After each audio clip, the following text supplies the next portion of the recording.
2023년 11월 고2 모의고사 고전적 기술 철학 경험으로의 전환, 이렇게 두 지문 있는 세트야. 한번 해볼게. 가지문. 고전적 기술 철학은 개별적인 기술 하나하나에 관심을 두기보다는 포괄적인 기술 일반에 주목하면서 현대 기술에 대해 비판적으로 고찰하였다. 얘들아, 고전적 기술 철학이라는 얘네들은 개별적 기술 하나하나에 관심 안 두고 포괄적인 기술 일반에 주목하면서 현대 기술에 대해서 비판적으로 고찰을 했대. 고전적 기술 철학의 대표적인 철학자로 엘릴이라는 사람이랑 마르쿠제라는 사람이 있다 하면서 엘릴은 이렇게 얘기하고 있고 그 다음 문단에서는 마르쿠제는 이렇게 얘기하고 있지. 두 철학자의 의견을 각각 비교를 잘 하면 되겠지. 봐봐. 엘릴은 자율적 기술론의 관점에서 현대 기술의 특징에 주목하여 기술이 사회를 어떻게 지배하고 있는가를 보여주었다. 자율적 기술론은 도구적 기술론과 대비된다. 이제 자율적 기술론이 엘릴의 관점인데 도구적 기술론이라는 애랑 대비된대. 그럼 설명을 해주겠지. 도구적 기술론에서의 기술은 가치 중립적인 것으로 인간이 정한 목적 달성을 위한 수단으로 취급된다. 방금 설명한 건 도구적 기술론이야. 도구적 기술론은 기술은 그저 가치 중립적이고 인간이 어떤 정한 목적이 있을 거 아니야? 그 목적 달성을 위한 수단으로서의 기술, 이렇게 보는 게 도구, 수단, 도구적 기술론, 이렇게 된 거야. 이와 달리 엘릴은 기술이 인간의 통제를 벗어나 자율적인 것이 되어버렸다고 주장한다. 그러면 자율적 기술론이라는 것은 기술 자체가 자율적인 것이 되어버렸다, 이렇게 얘기를 하는 거겠지. 인간의 통제가 더 이상 통하지 않는다는 거야. 기술은 오직 효율성이라는 기준에 의해서만 움직이므로 기술의 발달은 인간의 선택이 아니라 기술 자체의 효율성을 바탕으로 자동적이고 불가역적으로 이루어진다는 것이다. 기술이라는 것이 인간이 어떤 수단화할 수 있는, 통제할 수 있는 게 아니라는 거야. 그냥 기술 자체가 효율성에 의해서 자기가 스스로 움직이는 자율적인 것이기 때문에 인간이 선택하는 게 아니라 알아서 기술 발달이 이루어져 버린다는 거야. 그러니까 인간의 손을 떠났다는 거지. 이는 자율적인 기술 앞에서, 이게 이제 자율적 기술론이겠지.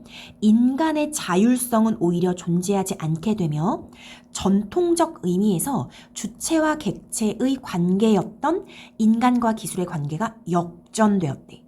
이 말 이해돼? 원래는 주체가 인간이고 객체가 기술이야.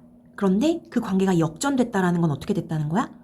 주체가 기술이고 객체가 인간으로서 기술이 인간을 끌고 가버린다는 거지. 또한 엘릴은 기술에 대한 인간의 근거 없는 신뢰가 일반화되고 인간이 기술의 지배에 대한 비판력을 상실하게 되어서 사회가 인간 소외에 직면할 것임을 경고하였다. 엘릴은 이러한 상황에서 인간이 취할 수 있는 태도는 자율성을 상실했다는 사실을 겸허하게 인정하는 것뿐이라고 하였다. 인간이 할 수 있는 게 없어. 그냥 인간은 자율성을 상실했어 라고 인정할 수밖에 없어 라고 얘기하고 있는 거지. 어떤 관점인 줄 알겠어? 엘릴이라는 사람은 이미 기술은 자기 스스로 자율성을 가지고 자기가 알아서 발전하고 인간은 거기에 브레이크를 걸 수 없는 존재가 됐다는 거야. 인간의 자율성이 없으니까. 그리고 그냥 받아들여, 이렇게 얘기하는 게 엘릴이라는 사람의 입장인 거지. 얘들아, 요거 이해되니? 여기까지 좀 정리해볼게. 내용이 좀 은근히 많으니까. 자, 이 지문은 고전적 기술 철학에 대한 이야기야. 고전적 기술 철학. 고전적 기술 철학은 어떤 철학이냐면 개별적인 기술이라고 쓸게. 기술의 개별적인 것들 있지. 개별적 기술 하나하나에 관심을 갖는다, 안 갖는다? 관심 안 가자. 개별적인 기술에 대한 이야기를 하고 있는 것이 아니라 포괄적인 기술, 그러니까 기술이란 이런 식으로 그냥 가는 거거든. 포괄적인 기술 일반에 대한 이야기를 하고 있는 입장이 고전적 기술 철학의 입장이고, 얘네들은 이 포괄적 기술에 대해서 이야기를 하면서 현대 기술에 대해서 비판적으로 고찰을 했대. 현대 기술 비판적 고찰. 그리고 첫 번째 학자가 엘윌이라는 학자였어. 고전적 기술 철학에 들어가는 첫 번째 학자 엘윌이야. 자, 이 사람은 자율적인 기술론의 관점에서 자율적 기술론을 바탕으로 해서 기술이 사회를 어떻게 지배하는가, 기술이 사회를 어떻게 지배하고 있는지를 이야기하고 있는 거야. 그러니까 이미 관점이 기술은 사회를 지배하고 있다, 이렇게 얘기를 하고 있는 거지. 그러면 이 자율적 기술론이 뭐냐면 도구적 기술론과 반대되는 거지. 도구적 기술론과 반대되는 것이고, 이 도구적 기술론이 엘릴의 입장이 아니기 때문에 얘는 아니고, 얘는 이제 자율적 기술론의 입장이고, 각각의 특징을 좀 생각해보면 도구적 기술론에서의 기술은 그냥 가치 중립적이야. 가치 중립적이고, 인간이 목적을 이루기 위한 수단, 인간에게 있어서 기술은 그저 수단이다, 이렇게 생각을 하는 거야. 알겠지? 요게 이제 도구적 기술론이고, 이거의 반대가 자율적 기술론이 되는 거지. 그럼 얘는, 자율적 기술론은 뭐라고 이야기하냐면 기술 자체는 이미 자율적이 되어버렸다. 무엇을 벗어나서? 인간의 통제를 벗어나서, 그러니까 인간의 통제 하에 있지 않고 기술 스스로가 자율적인 존재가 된 거지. 그렇기 때문에 기술 발달 역시 인간이 통제해서 되는 게 아니고, 기술 자체가 가진 효율성, 기술은 효율성을 가지고 있다라고 얘기하거든. 효율성이라는 기준에 의해서 그냥 자동적으로 기술 발달이 이루어지고 불가역적으로 이루어진다. 일어날 수밖에 없다라는 거야.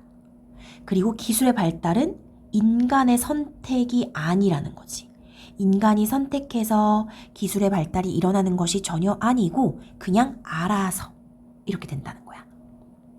그러면 상대적으로 인간은 자율성이 사라지는 거야. 기술이 자율적이기 때문에 인간의 자율성은 사라져버리는 게 되는 거야. 기술이 오히려 자율적이고 인간의 자율성은 사라진 상태. 그러니까 인간이 오히려 상당히 무력한 상태가 돼버리는 거지. 그래서 어떻게 되냐면 주체랑 객체가 전도된 상황이 되는 거야. 원래 주체는 인간, 객체는 기술이었다면 이제는 기술이 주체가 되고 인간은 객체가 돼버린 전도의 상황이 되는 거지. 알겠지? 그리고 기술에 대해서 인간은 근거 없는 신뢰, 맹목적인 신뢰를 한다는 거야. 기술에 대해서 인간은 딱히 근거 없는 신뢰. 아, 기술은 무조건 뭐 믿어, 좋은 거지, 이렇게 되고, 또 기술이 지배하는 것에 대한 비판력도 상실해. 인간이 기술 지배에 대한 비판력을 인간들은 상실해버리게 되어서 결국 인간이 소외되는 현상이 발생한다, 이렇게 얘기하면서, 따라서 이런 상황에서 인간이 할 수 있는 것이라는 것은 뭐냐면 자율성을 상실했다. 인간은 자율성을 상실했어 라는 것을 겸허히 인정해야 된대. 겸허히 인정하는 것밖엔 없어. 조금 비관적이라고 볼 수도 있겠지, 그지? 상당히 인간이 무력해져 버린 상황이라고 보고 있는 게 엘릴이라는 사람의 입장이야. 어렵지는 않은 것 같고, 그 다음 볼게. 마르쿠제라는 사람은 1차원적 사회에 대한 비판을 중심으로 기술의 발달로 인해 발생한 인간과 사회의 위기 상황을 분석하였다. 기술이 발달해서 인간이 어떤 위기에 빠졌는지, 사회가 어떤 위기에 빠졌는지 이런 걸 분석했대. 그럼 1차원적 사회가 뭐냐면 인간의 비판 능력을 제거함으로써 자연스럽게 인간의 일 억압해서 존속되는 사회. 아까 그 엘릴이랑 상당히 비슷하거든? 인간의 비판 능력이 지금 없다고 보는 거야. 그래서 비판 능력이 사라지니까 인간이 억압되고 존속되는 사회래. 1차원적 사회에서의 기술은 구성원을 효율적으로 통제하기 위한 지배 이데올로기가 된다. 그러니까 사람들을 통제하기 위한 어떤 지배 수단이 되는 건데, 다시 말해주고 있어. 즉, 기술이 산업과 권력의 제도적 주도권을 잇는 주체들, 그러니까 힘 있는 자들에게 이익을 제공하면서 잘못된 현실을 정당화하는 방법이 되었다는 것이다. 기술이 힘 있는 자에게 이익을 제공하고 잘못된 현실이 정당화되면서 나머지 구성원들은 통제가 되는 거야.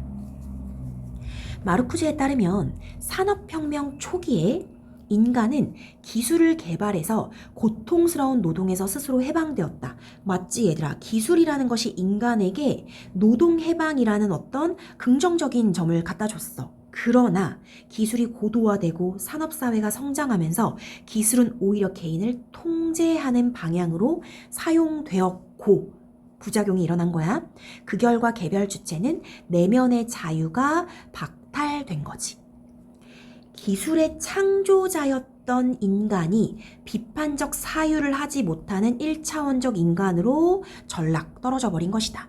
따라서 그는 기술이 이미 사회를 지배하는 파괴적 정치의 도구가 되었기 때문에 기술이 지금 사회 지배의 도구가 돼버린 거지. 그래서 새로운 기술을 확립하기 위해서는 정치적 변화가 필요하다라고 지적하였다. 얘들아, 내가 그냥 쓱쓱 이렇게 읽었는데 이해가 좀 되니? 이게 이해가 될 거라고 생각해서 내가 쭉 읽었는데, 이 마르쿠제가 얘기하는 것은 1차원적 사회를 비판하고 인간 역시 1차원적 인간으로 전락했다고 되어 있는데, 1차원적 사회, 1차원적 인간이 뭐냐면 비판 능력이 없는 사회, 비판 능력이 없는 인간인 거야. 알겠지?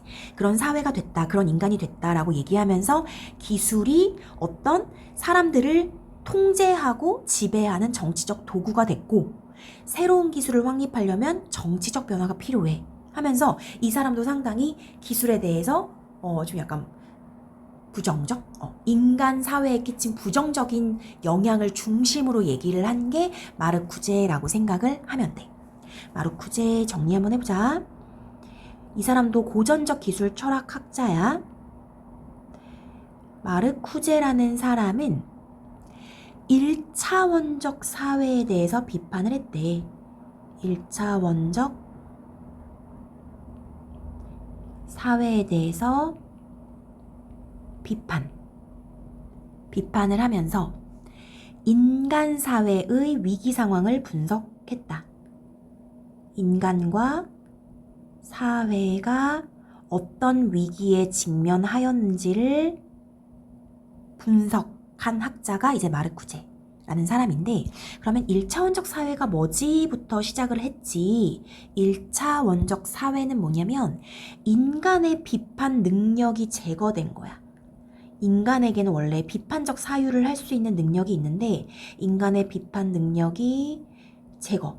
이거 엘릴이라는 사람이랑 상당히 비슷하지. 인간에게 비판적인 능력이 사라졌다 이렇게 보는 거지. 그래서 자연스럽게 비판 능력이 제거되니까 인간이 억압된 사회가 돼버리는 거지. 그리고 이때 이런 사회에서의 기술은 구성원을 효율적으로 통제하는 지배 이데올로기가 된 거거든. 구성원을 효율적으로 통제하기 위한 수단이 됐다. 지배 이데올로기가 됐다. 수단. 이렇게 된 것이고, 그리고 그 밑에 뭐라고 얘기하냐면 좀 더 자세히 설명해줘. 어떤 그 힘을 가진 자들에게 이익을 제공하면서 구성원들을 통제하는 그런 현실을 정당화하는 방법이 됐다 하면서 기술이 이미 그런 힘 있는 자들에게 자신들의 그 부정한 힘을 변호해주는 힘이 되었다. 이렇게 얘기를 하는 것, 그런 얘기를 하고 있고, 그리고 또 뭘 얘기하냐면 산업혁명을 얘기하면서 산업혁명의 시기에 기술이 개발이 됐잖아. 기술이 개발된 것은 처음에는 인간에게 노동에서 해방이 됐다라는 노동 해방이라는 상당히 긍정적인 측면을 가져다 주었거든. 그런데 이것이 점점 어떻게 되냐면은 개인을 통제하는 방식으로 사용되면서 기술 발전이, 그리고 결국에는 인간의 내면의 자유까지 박탈된, 내면의 자유가 박탈당하는 사회가 되었다. 이렇게 얘기하고 있어. 내면의 자유가 박탈. 괜찮지? 따라서 이렇게 됨에 따라서 인간은 비판적 사유를 하지 못하게 되고, 비판적 사유를 하지 못하게 되는 이런 인간을 뭐라고 한다고? 1차원적 인간, 1차원적 사회, 1차원적 인간, 이런 얘기를 계속 하고 있는 거지. 1차원적 인간이 되어버렸다. 그래서 이미 여기에서 기술은 어떻게 되는 거냐면, 여기다 한 번 더 적어볼까? 기술은 사회를 지배하는 파괴적인 정치 도구, 파괴적인 정치 도구가 되어버린 거야. 따라서 새로운 기술을 확립하기 위해서는, 새로운 기술 확립을 위해서는 정치적인 변화가 필요하다. 정치적 변화가 필요해 라고 이야기한 게 이제 마르쿠제인 거지.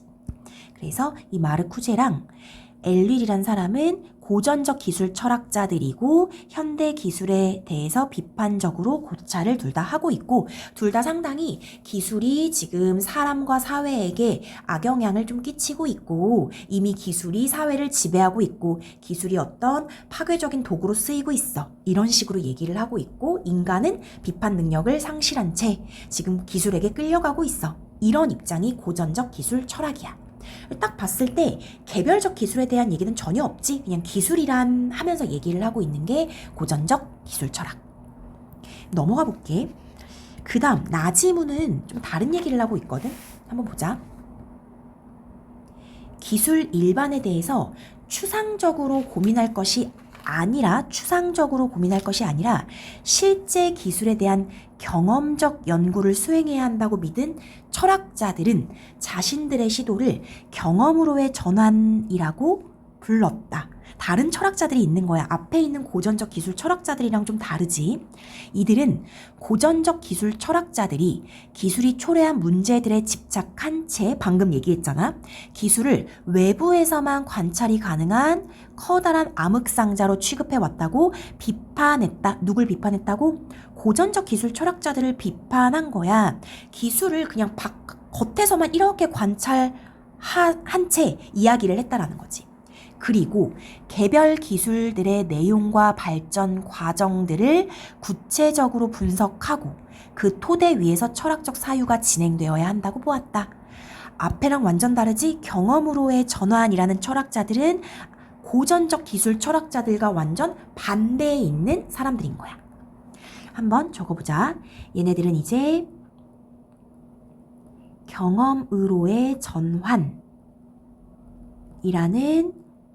철학자들 무리를 이제 얘기할 거고, 얘네들은 기술에 대해서 추상적, 일반적으로 접근할 것이 아니라는 거야. 이렇게 접근하면 안 되고 개별적 경험적 연구, 그러니까 실제 기술에 대한 경험적인 연구를 해야 된다라고 본 철학자들이라고 생각을 해주면 돼.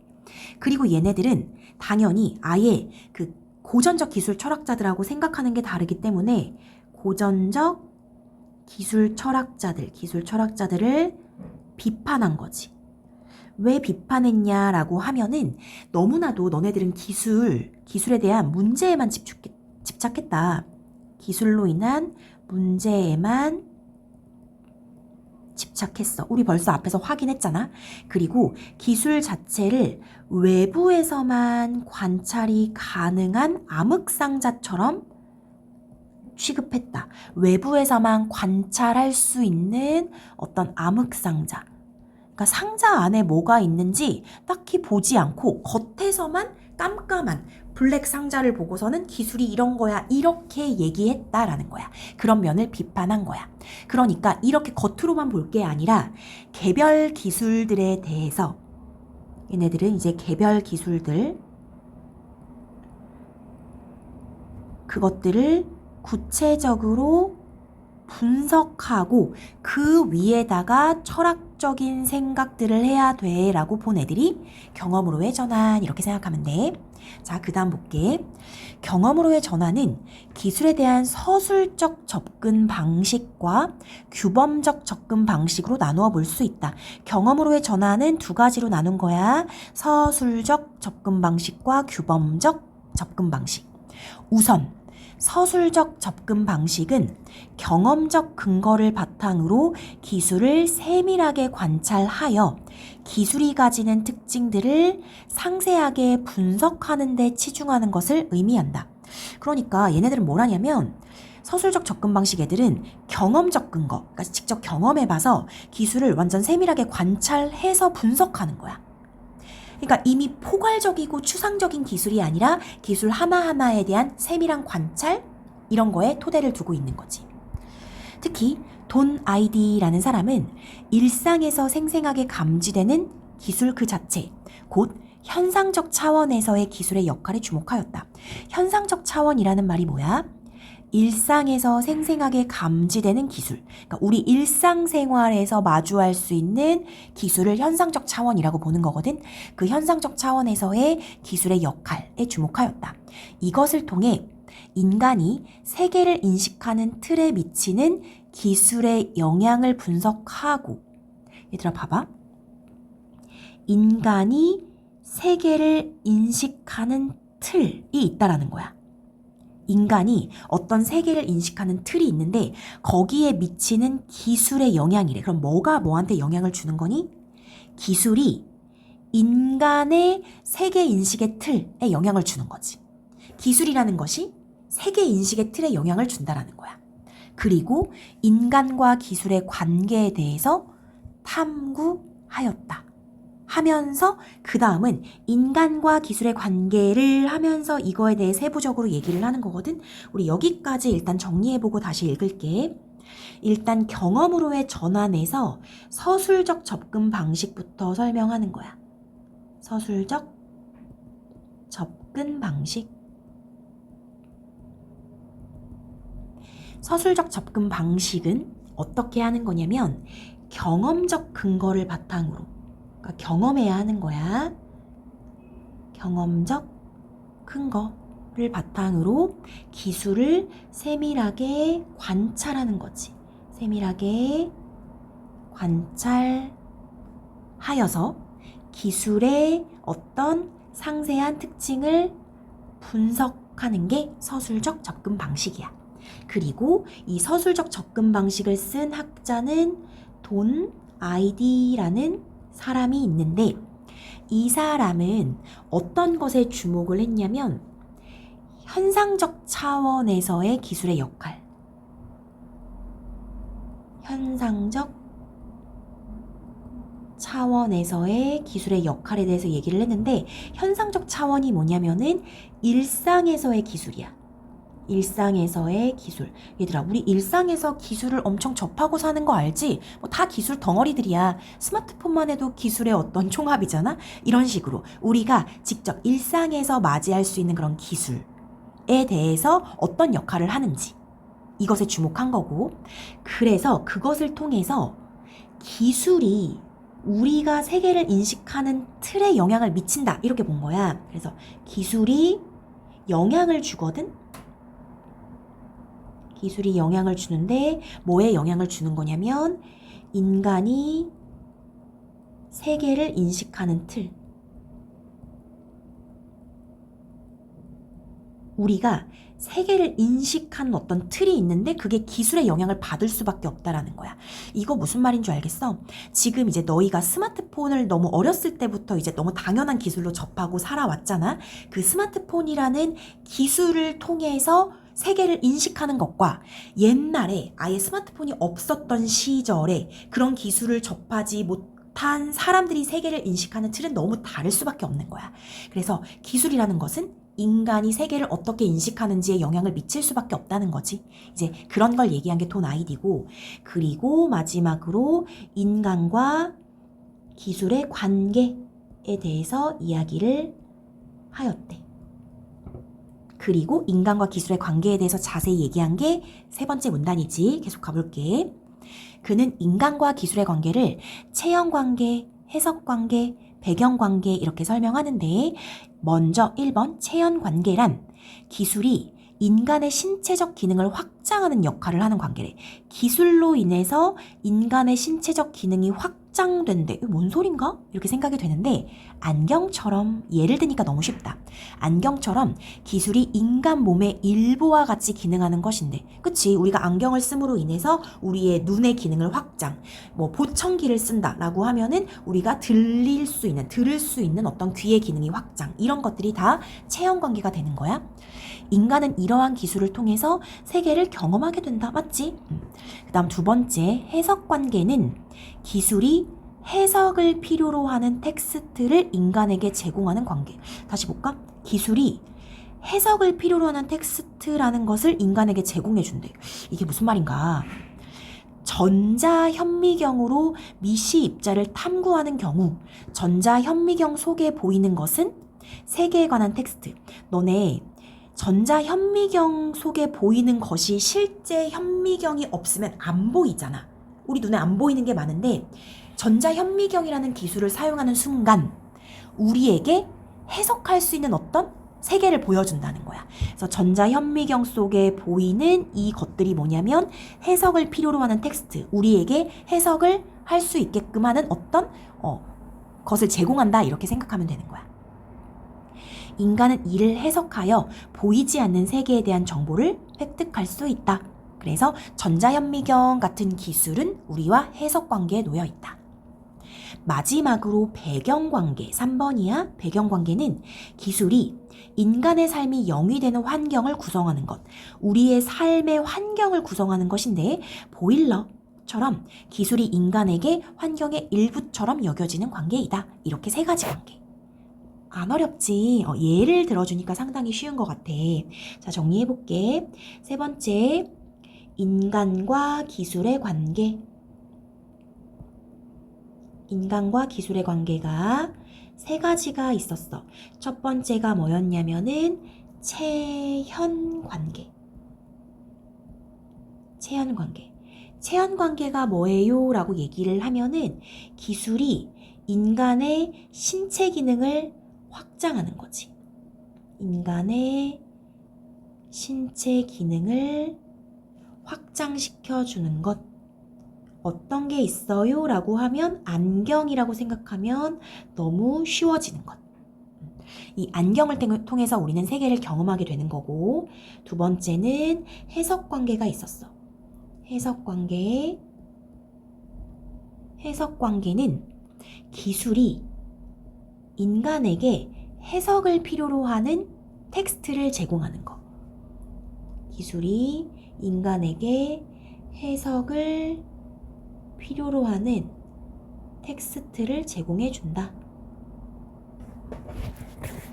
이 해석관계에 있는 기술은 전자현미경. 전자현미경으로 본 그 안에 보이는 여러 가지 그 미시입자, 실제 우리 눈으로 볼 수 없는 그 미시입자들이 우리에게 해석을 필요로 하는 텍스트를 제공해줘서 우리는 그걸 통해서 우리가 실제로는 볼 수 없는 것에 대한 정보를 획득하는 것. 괜찮지? 그 다음에 3번은 배경관계. 배경관계는 기술이 인간의 삶의 영이 되는 환경을 구성하는 것. 우리의 환경을 구성하는 것이어서 예를 들면 이제 보일러 같은 기술. 우리를 따뜻하게 해줄 수 있는 보일러. 해서 각각의 구별을 다 해주면 될 것 같아. 근데 구별이 어려워 보이지는 않아. 이게 이제 서술적 접근 방식. 그리고 도나이디라는 사람에 대한 이야기였고. 넘어가 볼게. 규범적 접근 방식이야. 이번에는 기술이 야기한 문제에 대해 대안을 모색하는 것.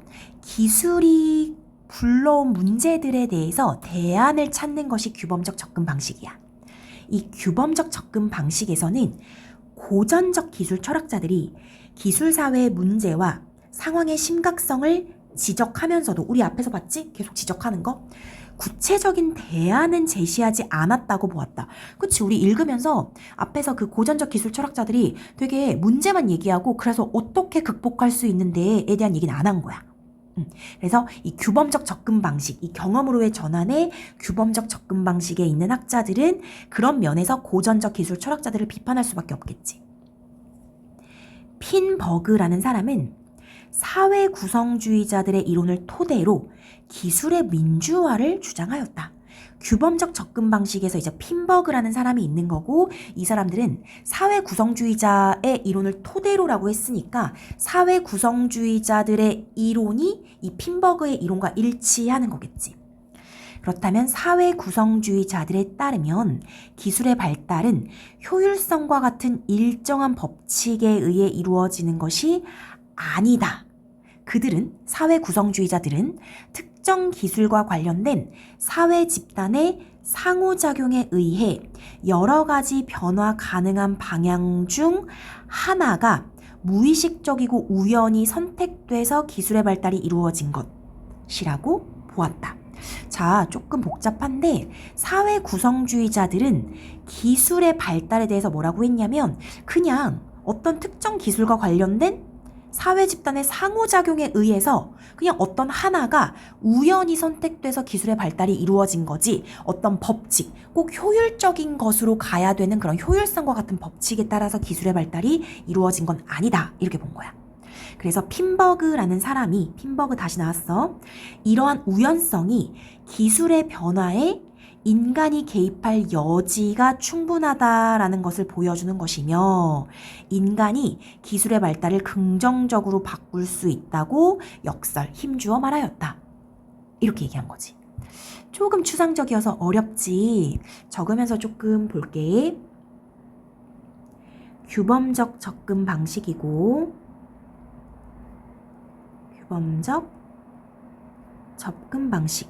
잊지 말아야 할 것은 이 규범적 접근 방식은 경험으로의 전환이라는 그 철학자들에서 하나의 방식이었던 거야.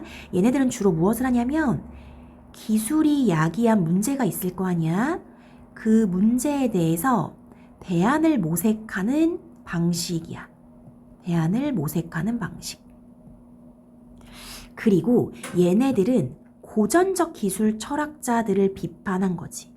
고전적 기술 철학자들을 왜 비판했는지는 알 것 같지? 문제점만 가득 얘기하고 대안을 모색하지 않아서 비판한 거야. 그리고 핀버그라는 사람이 이 규범적 접근 방식의 대표적인 학자인데, 핀버그는 사회 구성주의자들의 이론을 토대로 했대. 사회 구성주의자의 이론을 토대로 해서 기술의 민주화를 주장한 사람이야. 기술의 민주화. 근데 우리 방금 읽었을 때까지는 기술의 민주화는 아직 얘기하지 않았고, 사회 구성주의자들이 어떤 이야기를 했는지를 먼저 이야기해주고 있었어. 이 사회 구성주의자들은 어떤 주장을 한 사람들이냐면 기술의 발달에 대해서 얘기를 하고 있거든. 기술의 발달. 이들이 생각하는 기술의 발달은 어떠한 법칙에 의해서 이루어지는 건 아니래. 그러니까 효율성이 가장 큰 것을 기술이 발달한다. 이런 식으로 생각하는 게 아니래. 효율성과 같은 일정한 법칙에 따라서 기술이 이루어지는 게 아니고 특정 기술과 관련된 어떤 특정 기술이 있을 거 아니야. 그 특정 기술과 관련된 사회 집단의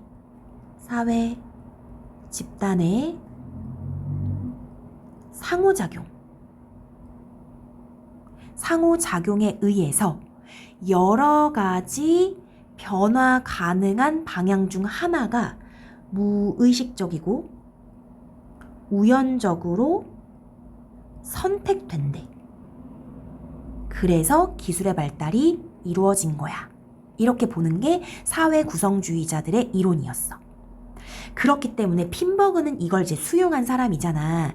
이러한 기술의 우연성이라는 것은 사회 구성주의자들이 말한 이런 무의식적이고 우연적으로 선택된 게 이제 기술이다. 이렇게 본 거야.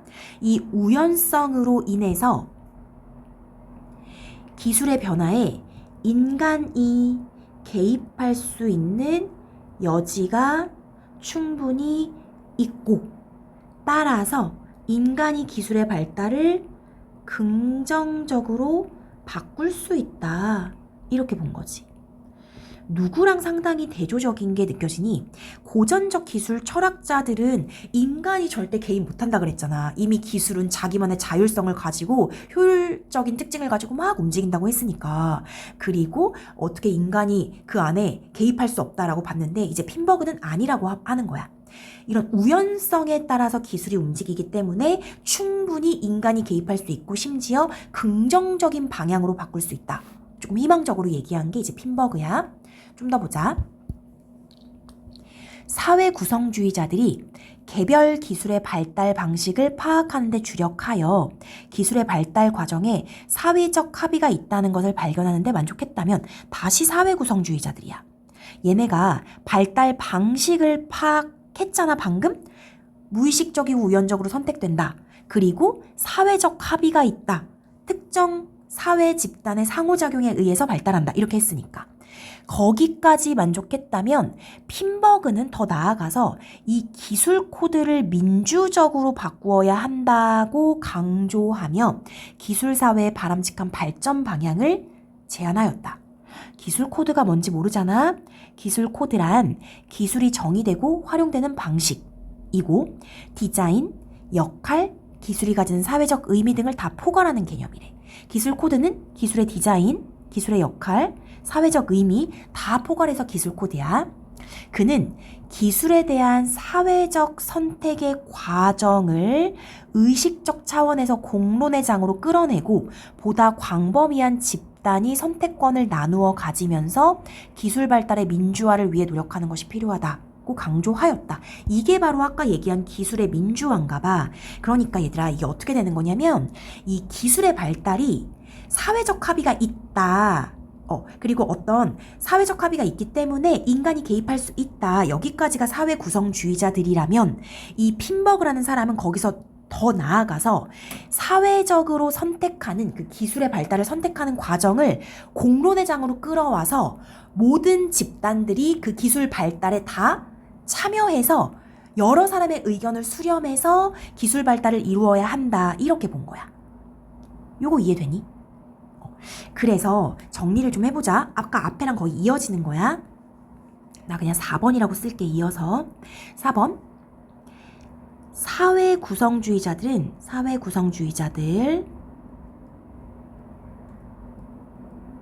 얘네들은 어떻게 봤냐면은 기술 발달에 사회적 합의가 있다. 사회적 합의가 있다. 이렇게까지 얘기를 했다면 핀버그는 조금 더 나아갔다 그랬지. 핀버그는 사회 구성주의자들 의견 받고 거기에 더한 거야. 핀버그는 기술 코드를 민주화해야 된다. 이렇게 얘기하고 있거든. 기술 코드를 민주적으로 바꿔야 한다. 그럼 기술 코드가 뭔가요? 라고 했을 때 기술이 정의되고 활용되는 방식. 기술이 정의되고 활용되는 모든 방식 것들을 포괄하는 것으로 디자인, 역할, 의미 다 포괄한대. 알겠지? 그러면서 이 기술 코드를 민주화를 이루어야 한다라는 얘기가 무엇이냐면 기술에 대해서 사회적으로 선택할 때 기술을 사람들이 이제 어떤 사회 집단에서 선택을 하는 과정이 있다고 본 입장이잖아.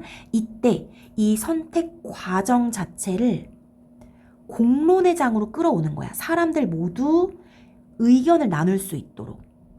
그래서 광범위한 집단, 넓은 집단이 이 선택 과정에 참여했으면 좋겠다는 거지. 이런 것들이 기술의 민주화라고 얘기하는 거야. 기술이 이런 방향으로 발전했으면 좋겠어 라고 생각하는 것들을 모두 같이 의논해서 하자라는 것이 핀버그 입장. 여기까지 됐니? 얘들아, 이게 가나 세트가 너무 길고 힘들어. 벌써 철학자가 4명이 나왔는데 거기에 사회구성주의자라는 친구들까지 나와가지고 조금 복잡한 면이 있는 것 같아. 그래서 각 철학자들의 입장을 좀 잘 비교하는 게 좀 중요할 것 같거든. 우리 그럼 문제를 풀어볼게. 얘들아, 문제는 16번부터 있거든. 16번부터 좀 보자. 나에 대한 설명으로 가장 적절한 것은 해서 우리 방금 읽은 지문인데 이거 답만 좀 볼게. 나는 모두 기술 철학이 주목하는 측면을 제시하고 가는 고전적 기술 철학, 그 다음 나는 경험으로의 전환이고 대표적인 학자의 견해를 소개하고 있다. 너무 맞아. 맞아서 괜찮고 이게 지금 다른 건 너희가 확인해도 되는데 3번을 볼까? 나와 달리 가는 특정 기술 철학자의 견해가 지닌 한계를 지적하고 있다? 얘들아, 요거 한계를 지적하는 건 오히려 나에서 하고 있지. 나에서 하고 있고 가와 달리 나는 이라고 했으면 아마 맞았을 거야. 알겠지? 그래서 3번 선지 같은 것만 봐주면 되고 나머지는 너희가 아니라는 거 확인할 수 있을 거야. 그러면은 그 다음 문제를 보자. 가에서 알 수 있는 내용으로 적절하지 않은 것 한번 봐봐. 마르쿠제는 정치적 변화에 의해 기술의 변화가 가능하다고 보았다. 우리 가의 마지막 문단의 마지막 줄에 나와 있었어. 마르쿠제는 정치적 변화를 통해 기술의 변화가 가능하다. 이렇게 새로운 기술의 변화를 이끌어내기 위해서는 정치적 변화가 필요하다. 2번, 도구적 기술론에서는 도구적 기술론 기억나니? 인간의 의도와 목적이 기술의 사용 방향을 결정한다. 맞아. 왜냐면 기술은 인간의 의도와 목적대로 사용할 수 있는 수단이며 도구이기 때문에. 맞지? 3번, 엘릴의 입장에서는 자율적 기술 앞에서 기술이 자율적이고 인간의 자율성은 오히려 존재하지 않는다. 맞지? 4번, 1차원적 사회에서는 개별 주체가 억압에서 벗어나 내면적 자유를 보장받는다. 완전 틀렸지, 얘들아. 1차원적 사회는 인간이 비판 능력을 상실한 그런 사회야. 비판 능력이 없기 때문에 기술에 의해서 오히려 종속되고 지배받지. 그러니까 억압에서 벗어나지도 못하고 내면적 자유도 박탈당한다. 이렇게 보면 되고. 5번, 엘릴과 마르쿠제 모두 기술에 대한 인간의 비판적 사고가 상실되는 것을 우려하였다. 둘의 공통점이었지. 그래서 4번이야. 18번, 적절하지 않은 것. 나를 읽은 학생이야. 자, 봐봐. 자전거가 처음 개발되었을 때 사용자와 기술자들이 자전거의 용도를 각기 다르게 파악해서 다양한 디자인의 자전거가 만들어졌다. 그러니까 서로 다르게 생각해서 앞바퀴가 큰 자전거는 자전거를 스포츠용품으로 파악한 사람들이 선호했고 앞뒤바퀴의 크기가 같은 자전거는 장보기용이나 교통수단 으로 본 사람들이 원했다. 그런데 시간이 지나면서 사람들은 이 장보기용이나 교통수단으로 선호하게 되어서 앞뒤 바퀴가 같은 크기로 고정되는 방식이 되었다는 거야. 그래서 우리 요즘 자전거 하면은 그냥 바퀴가 거의 다 똑같지. 자, 그럼 1번. 돈 아이디는 자전거가 사용자의 신체적 기능을 확장시키는 역할을 한다고 분석하겠군. 이거 무슨 관계였냐면 체현 관계였어. 그러니까 자전거는 체연관계, 해석관계, 배경관계 중에서 체연관계일 수밖에 없겠지. 신체적 기능, 우리의 그 다리의 기능을 대신해서 빨리빨리 가주니까. 맞네. 2번, 돈 아이디는 자전거 바퀴의 크기를 보이지 않는 세계를 해석할 수 있는 텍스트. 너무너무 이상한 선지라는 거 느꼈어. 보이지 않는 세계를 해석할 수 있는 텍스트는 일단 해석관계에서 나오는 거고, 이 해석관계는 예를 들어서 전자현미경에서 우리가 미시 입자를 봤어. 그러면 원래는 안 보였던 세계인데 기술을 통해서 본 세계를 통해서 우리가 이제 새로운 세계를 알 수 있다는 거거든. 근데 자전거 바퀴의 크기 가지고 뭘 해석할 수 있다는 거지? 너무 이상하지? 2번이야. 답이 고르기가 상당히 쉬워. 나머지 볼게. 사회 구성주의자들은 앞뒤 바퀴의 크기가 같은 자전거로 디자인이 고정되어가는 과정을 설명하는데 초점을 두겠군. 얘들아, 이게 무슨 얘기냐면은 기술 발달 과정이거든. 이 사회 구성주의자들은 기술 발달 과정에 대해서 사회적 합의가 있다라고 생각한 애들인 거야. 그러니까 여기에 초점을 둔다는 거지. 어떻게 기술이 발달해 가는지, 사람들의 어떤 사회적 합의가 있는지, 이런 것들에 대한 얘기를 나눈 게 이제 사회 구성주의자들이야. 자, 핀버그는 자전거 앞뒤 바퀴 크기나 자전거 용도, 이 모든 것을 기술 코드가 모든 걸 포괄하는 거지. 5번, 핀버그는 자전거 디자인을 선택하는 과정이 사회적으로 공론화되어야 한다. 그 기술이 선택되는 과정을 공론화시켜서 많은 사람들이 참여해야 된다고 본 거니까 맞지. 그래서 2번 이렇게 보면 되고, 19번이 조금 어려운 것 같아. 19번이 이제 기니디를 조금 봐야 되는데 일단 적절하지 않은 거고, 기억 봐봐. 기술을 만드는 것은 인간의 본성이다. 그러나 역설적이게도 인간 본성의 산물인 기술이 인간 의식 내부까지 변화를 일으킨다. 기술이 인간 의식 내부에 변화를 일으킨다. 이렇게 본 거야. 변화를 일으킨다, 즉 영향을 준다, 이런 얘기거든. 그러면 1번 볼까? 기억과 돈 아이디 모두 기술이 인간의 의식에 영향을 미칠 수 있음을 인정하고 있다. 얘들아, 기억은 방금 우리가 읽었지. 기술이 인간 의식 내부의 변화를 일으킨다. 기억은 맞네? 돈 아이디는 언제 이렇게 얘기를 했더라? 돈 아이디 좀 찾아볼까? 돈 아이디가 뭐라고 했었냐면은, 여기 찾아볼게. 인간이 세계를 인식하는 틀에 미치는 기술의 영향, 이런 얘기를 하고 있었어. 그러니까 인간이 세계를 인식하는 틀에 기술이 영향을 주는 거야. 기술이 인간에게 영향을 준다. 이렇게 얘기하고 있었지. 그게 방금 우리가 읽은 부분인 거야. 기술이 인간의 의식, 인간의 어떤 틀, 세계를 인식하는 틀에 영향을 미친다. 똑같은 말인 거야. 맞겠지? 자, 니은 읽어볼게. 기술의 기술의 의미는 자연과 맞서는 자유이다. 즉, 인간의 일상생활을 용이하게 하고 인간을 빈곤 위협 등에서 벗어나게 하는 것이 기술의 얘들아, 긍정적인 영향을 끼쳤다는 거야. 인간이 살아가는 게 쉽게 만들어주고 빈곤이나 위협 등에서 벗어나게 하는 게 기술의 그래서 기술은 동물처럼 자연에 속박되어 있는 상태로부터 인간을 해방시킨다. 긍정적으로 얘기했네. 자, 2, 3번 볼게. 니은과 마르쿠제 모두 기술이 인간의 편의를 위해 활용될 수 있다. 방금 니은은 봤잖아? 편의를 위해 활용되는 것, 일상생활을 쉽게 한다. 그럼 마르쿠제는 이런 얘기를 했었나? 기억이 나나? 한번 볼래? 마르쿠제 뭐라고 했었냐면은, 마르쿠제가 산업혁명 초기에 인간은 기술을 개발해서 고통스러운 노동에서 해방되었다. 이렇게 얘기했어. 이 말이랑 똑같은 거겠지. 그러니까 마르쿠제도 얘기해서 맞네. 자, 3번. 니은은 엘윌과 달리 기술이 초래한 결과를 바탕으로 기술의 의미를 파악하고 있다. 방금 니은 있잖아, 니은이 기술이 초래한 결과가 인간에게 편리하게 삶을 제공해주고 빈곤과 위협에서 벗어나게 해줬어. 그래서 기술이 의미가 있어라고 얘기했지? 엘윌은? 얘들아, 엘윌은 뭐라고 했어? 엘윌이 어떤 사람이냐면 여기였지. 엘윌은 기술이 어떻게 사회를 지배하고 있는가 라고 얘기하고 있는 거야. 기술이 우리에게 어떤 영향을 끼쳤는지, 그것이 인간에게 다시 어떤 악영향을 끼치는지를 얘기를 하고 있거든? 그러면 기술이 초래한 결과를 바탕으로 엘릴도 얘기하고 있는 거야. 기술은 결국 인간의 비판 능력을 상실하게 만들고 이런 얘기를 하고 있잖아. 그러니까 둘 다 기술이 초래한 결과를 바탕으로 라고 생각하면 돼. 니은하고 엘릴 둘 다. 답은 3번이야.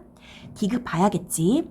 디귿, 현대 기술 사회는 기술 통제를 스스로 포기한 기술 표류의 상태이다. 기술 통제를 포기했다는 거야. 그러므로 시민들의 정치적 참여로 기술의 발전 과정 자체를 규제할 필요가 있다. 기술 통제를 포기하고 있기 때문에 이 상태로 있으면 안 된대. 너네들이 정치적 참여를 해서 기술 발전 과정을 규제해야 된다. 이렇게 본 거야.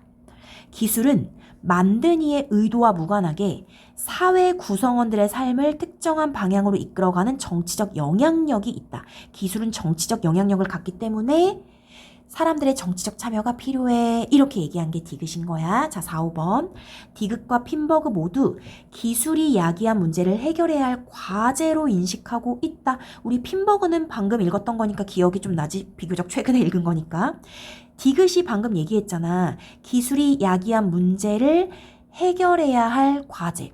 기술은 지금 기술 통제를 스스로 포기한 기술 표류의 상태니까 사람들이 정치적 참여를 통해서 이걸 해결해야 돼 라고 얘기한 거니까 맞겠지. 5번. 디귿은 엘릴과 달리 인간이 기술의 발전을 정치적으로 제어. 일단 디귿은 정치적으로 참여해서 제어할 수 있다 라고 생각했고, 엘릴은 뭐라 그랬어? 인간은 더 이상 기술의 발전을 어떻게 막을 수 있는 존재가 아니라고 했지. 왜냐하면 인간은 자율성이 없으니까. 그러니까 달리도 맞는 거겠지. 해서 답 3번이야. 보기까지 줌으로 인해서 되게 많은 정보를 주고 있어. 그게 상당히 좀 힘든 지점이거든. 기억, 니은, 디귿 정확히 파악하고 나머지 철학자들이랑 잘 비교하면 될 것 같아. 얘들아, 기억이 지금 이제 뭐냐면, 기억이 여기 있네.